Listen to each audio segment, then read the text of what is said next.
तो बच्चों हम लोगों का जो नेक्स्ट क्वेश्चन है वो क्वेश्चन है आपके प्रश्नावली का।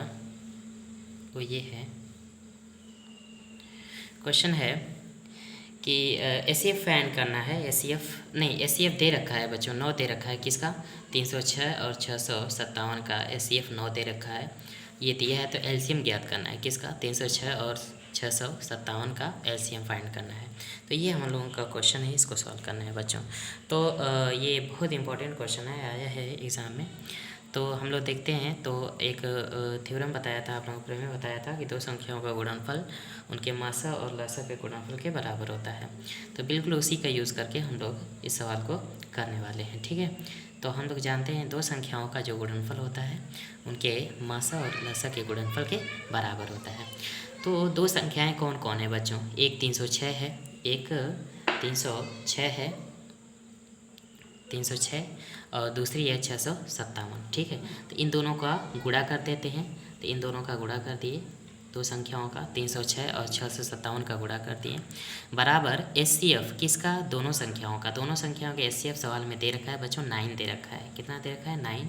एचसीएफ की जगह 9 रखा। एलसीएम फाइंड करना है किनका? दोनों संख्याओं का। तो बच्चों हम लोग क्या कर रहे हैं, 9 का मल्टीप्लाई इधर ले आकर डिवाइड कर रहे हैं। ठीक है, तो ये हो जाएगा एलसीएम। एलसीएम बराबर कितना? 306 गुणे 657/9। 9 से डिवाइड करेंगे, ये 34 टाइम्स में कट जाएगा। अब 34 टाइम्स का गुणा कर देते हैं 657 में बच्चों, तो आ रहा है 22,338। तो एलसीएम किसका? 306 और 657 का जो एलसीएम है वो आया 22,338। ऐसे क्वेश्चन को हम लोग सॉल्व करेंगे। ठीक है, अगला क्वेश्चन है बच्चों, अगला क्वेश्चन हम लोग का है कि दर्शाना है कि किसी प्राकृतिक संख्या n के लिए 6n 0 पर समाप्त होगा या नहीं, ये हमें दिखाना है। तो किसी भी प्राकृतिक संख्या n के लिए 6n बच्चों 0 पर समाप्त होगा। देखो 0 पर समाप्त होने के लिए क्या चाहिए कि 2 और 5 का गुणनफल चाहिए। 2 और 5 का गुणनफल नहीं रहेगा तो 0 पर समाप्त नहीं होगा। ठीक है, तो 2 और 5 का गुणनफल चाहिए। तो 2 और 5 का गुणनफल देख रहे हैं 6n में है कि नहीं, देखते हैं, पता करते हैं। तो बच्चों एक चीज़ याद रखें आप लोग, 0 पर समाप्त होने के लिए उस संख्या में यानी 6n में 2 और 5 का गुणा होना ज़रूरी है। अगर 2 और 5 दोनों का गुणा नहीं रहेगा तो 0 पर समाप्त नहीं होगी। देखते हैं 6n को क्या लिखेंगे, 2 टाइम्स ऑफ 3, 2 गुणे 3 के पावर n, या n को 2 के पावर n हो जाएगा और गुणे 3 के पावर n हो जाएगा। तो 2 देखें बच्चे, 2 के पावर n यानी 2 का गुणा तो है मगर 5 का गुणा नहीं आता, ये 0 पर समाप्त नहीं होगी। तो 0 पर समाप्त नहीं होगी कैसे, देखते हैं, थोड़ा प्रैक्टिस करते हैं, देखते हैं कि ऐसा क्यों है। देख रहे हैं क्या क्या आ रहा है बच्चों, देखें इधर देखें बच्चों, चेक कर रहे हैं हम लोग 6n, n की वैल्यू 1 2 3 4 ऐसे डेट्स रखना है। ठीक है, तो 6 के पावर n की जगह 1 रखो तो 6 की पावर 1 हो जाएगा, 6 हो जाएगा। 6 की पावर 2, n का मान 2 रखो, 36 हो जाएगा।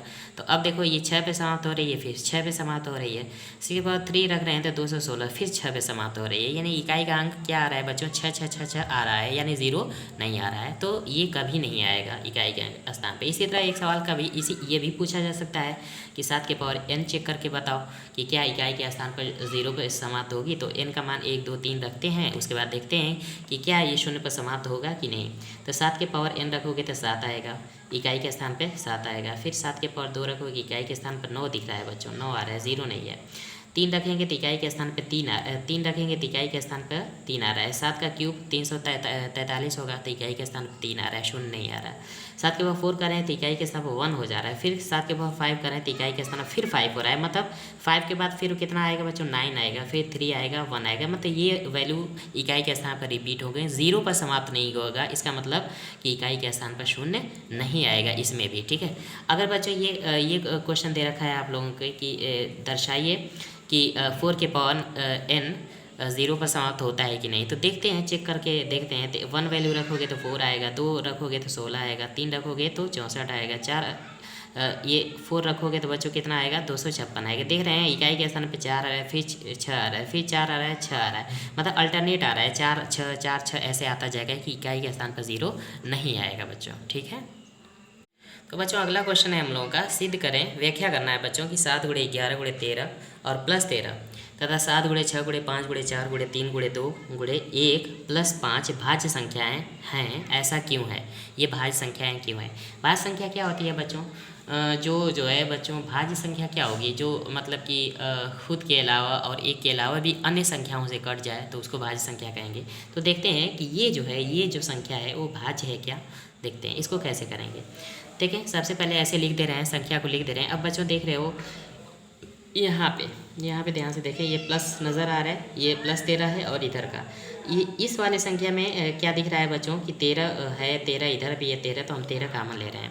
13 कामन लिया तो यहाँ पे बचा 7 गुणे 11, 7 गुणे 11, और यहाँ पे 13 कामन लिए तो 1 बचा, तो 7 और 11 गुणा 77, 1 78 हो जाएगा, तो 13 गुणे 78 हो जाएगा। कितना होगा? 13 गुणे 78। इसका मतलब ये जो पूरी संख्या है बच्चों वो किसी किसी विभाजित होगी, 13 से भी होगी, 78 से भी होगी, 13 से भी होगी और किससे? 78 से भी होगी। साथ में ये वाली संख्या खुद से भी होगी और 1 से भी होगी। इसका मतलब बच्चों इस वाली संख्या का जो अभाज्य गुणनखंड है ये 1 और खुद के अलावा भी 13 और 78 भी हैं, और 13 और 78 है, इसलिए एक ऐसी संख्या है बच्चों भाज्य संख्या है। ठीक है, इसी तरह इसको हम लोग करेंगे। ठीक है, अगला क्वेश्चन है हम लोगों का, इतना दे रखा है बच्चों, तो यहाँ पे देखें, यहाँ पे +1 नज़र आ रहा है, +5 नज़र आ रहा है।